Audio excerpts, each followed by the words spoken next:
25শে December বড়দিন উপলক্ষে গোপ পার্কে পিকনিকের ধুম, চড়ুই ভাতি হই হুল্লোড় আনন্দ করে কাটালো মেদিনীপুরের মানুষজন। মূলত এদিন সকাল থেকেই Gopegarh park, police line, Khudiram park এবং বিভিন্ন নদীর ধারে পিকনিকের জন্য উপস্থিত হন জেলা ও শহরের মানুষ।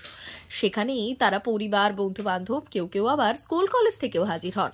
সারাদিন চলে রান্না বান্না, খাওয়া দাওয়া, সেই সঙ্গে খেলাধুলো ও হাসি হই হুল্লোড়।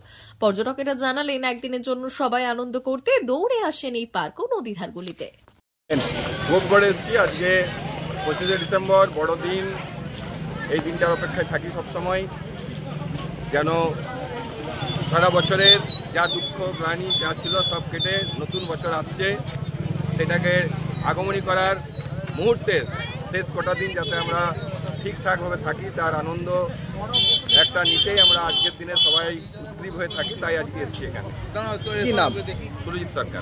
কেমন উপভোগ করলেন কি আজকে? আমরা আজকে আমাদের বিদ্যালয়ে শিক্ষক শিক্ষিকাদের পরিবার নিয়ে আজকের দিনটাকে এনজয় করার জন্য সবাই উপস্থিত।